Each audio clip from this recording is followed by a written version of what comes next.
Selamat berjumpa kembali dalam program Sound Doctrine. Saya Pendeta Wanda Dumais dari Sydney, Australia, menyampaikan program ini. Maranatha, Tuhan Yesus segera datang. Saudara yang dikasihi Tuhan, kali ini saya ingin membahas mengenai regenerasi atau kelahiran kembali. Apa itu yang disebut dengan lahir baru? Nah, saudara yang dikasihi Tuhan, kebanyakan orang berpikir bahwa lahir baru itu terjadi sesudah kita mempunyai iman. Ya. Jadi urutan yang dipahami orang dalam keselamatan itu iman dulu. Jadi ada iman, baru ketika kita beriman terjadi kelahiran baru atau regenerasi. Tapi hari ini saya ingin menawarkan konsep yang berbeda, sebuah teori yang berbeda. Bahwa iman itu terjadi sesudah kelahiran baru.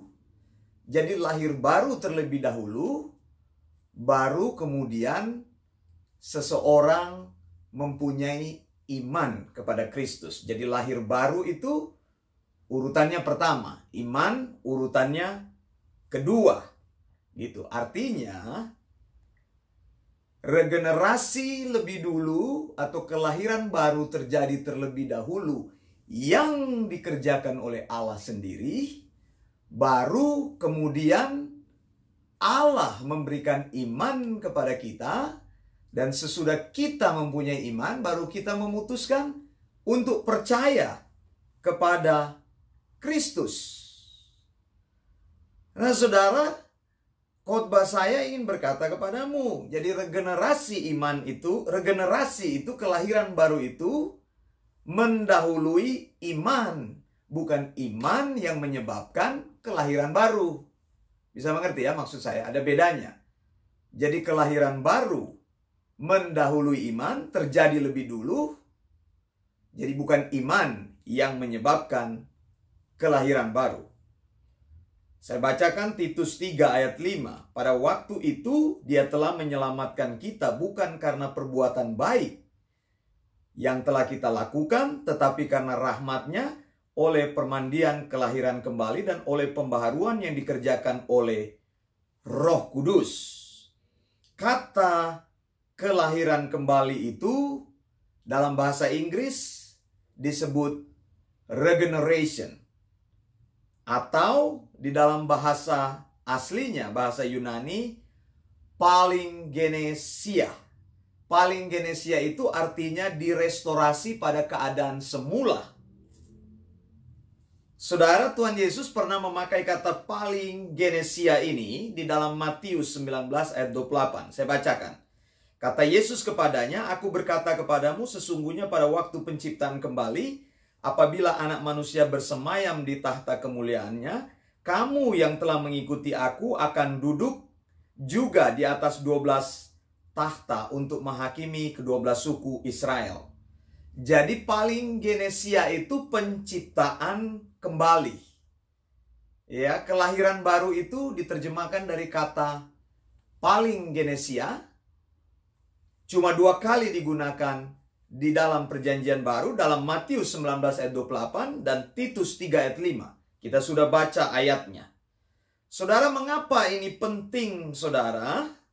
Ya, restorasi kepada keadaan yang semula sebelum kita jatuh di dalam dosa, itu disebut dengan kelahiran kembali. Jadi ada 2 kondisi. Sebelum engkau diregenerasi oleh Allah, sebelum seseorang mengalami regenerasi atau kelahiran baru, orang tersebut adalah orang yang berada di dalam keadaan yang jatuh, orang berdosa. Jadi untuk menikmati janji Allah, ada orang-orang yang khotbah mengenai langit, bumi, dan baru. Saya tahu ada grupnya langit dan bumi dan yang baru.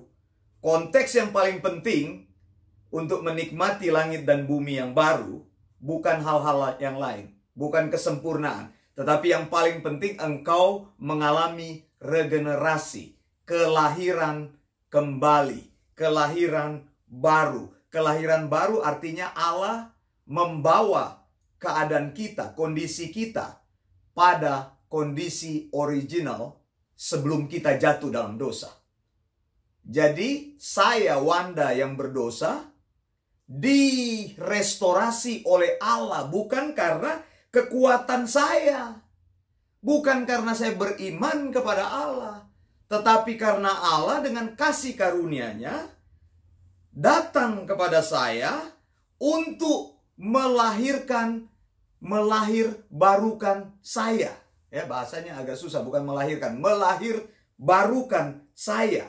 Jadi kalau engkau ingin menikmati langit dan bumi yang baru, penciptaan kembali yang dijanjikan oleh Tuhan Yesus, maka engkau harus mengalami kelahiran kembali, regenerasi. Kelahiran kembali yang dilakukan oleh Allah itu tanpa bantuan manusia. Dan teori ini disebut teori monorgistik. Teori ini dipegang oleh pendeta Wanda Dumais. Monogistik artinya Allah melakukan pekerjaan kelahiran kembali tanpa bantuan manusia. Jadi kita tidak perlu membantu Allah.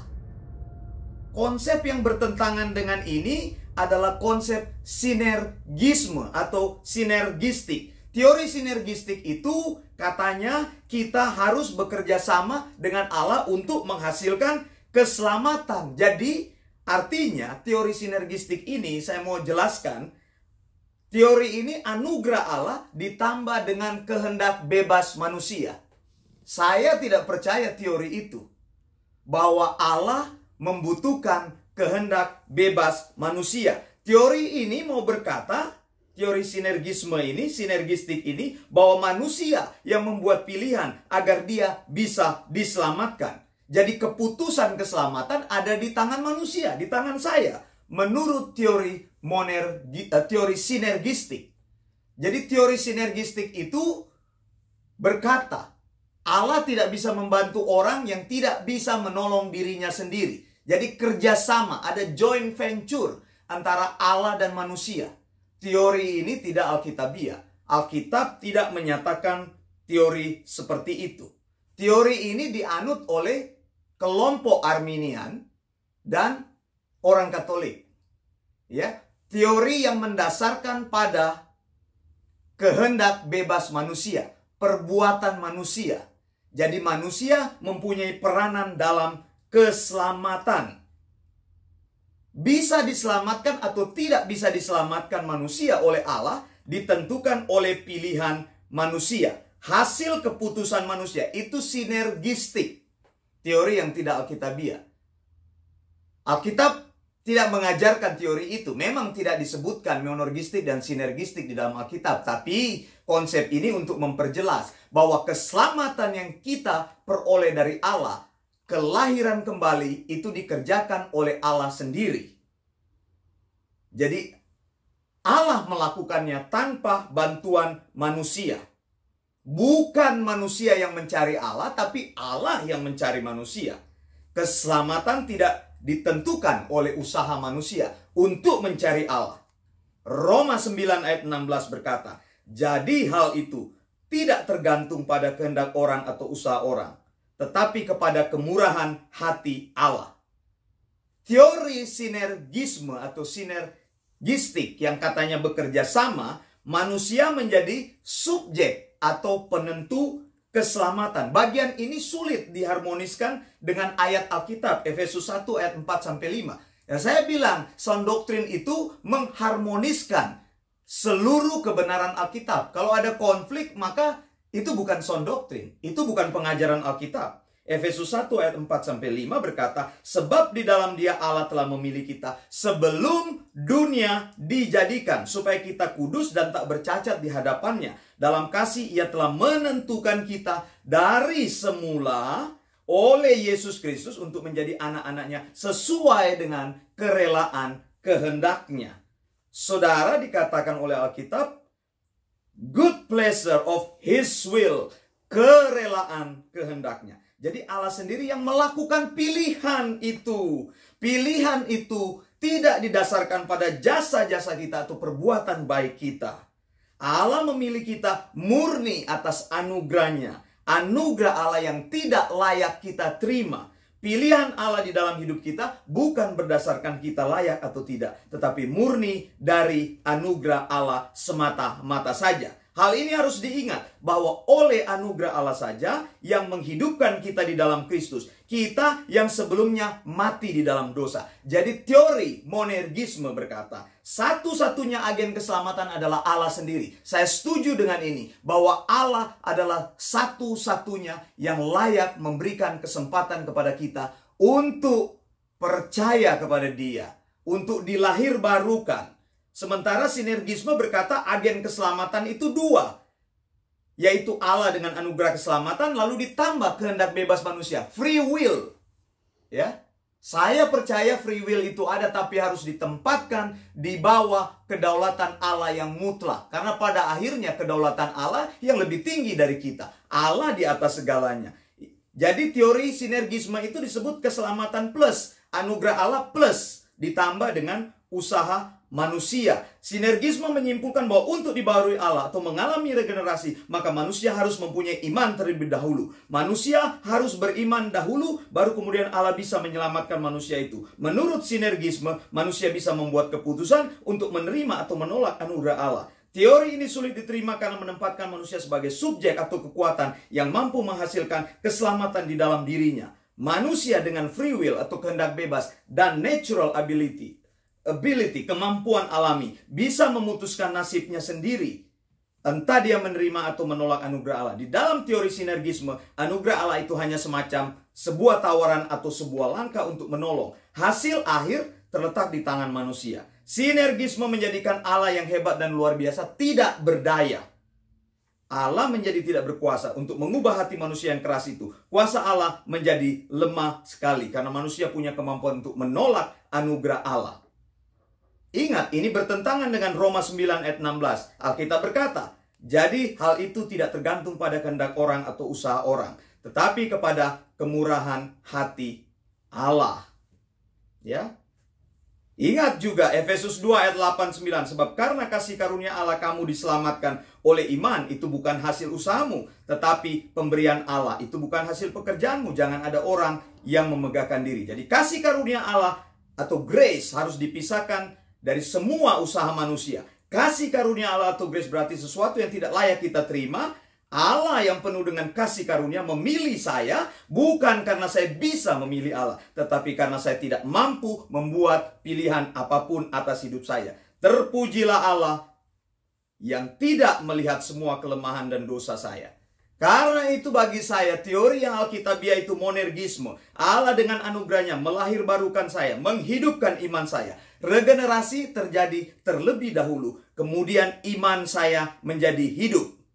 Jadi itulah yang disebut dengan paligenesia. Sesudah terjadi paligenesia, lahir baru Allah berikan iman, baru saya bisa menggunakan iman saya, memutuskan untuk percaya kepada Allah. Saya mati dalam rohani, secara rohani. Saya tidak bisa membuat pilihan karena saya masih hidup dalam dosa. Tetapi Allah datang dengan anugerah keselamatannya yang membawa kelahiran baru di dalam hidup saya. Roma 3 ayat 24. Dan oleh kasih karunia telah dibenarkan dengan cuma-cuma karena penebusan dalam Kristus Yesus. Ingat lagu Amazing Grace. Amazing grace, how sweet the sound that saved a wretch like me. I once was lost, but now I'm found. Was blind, but now I see. Saya Pendeta Wanda Dumais dari Sydney, Australia.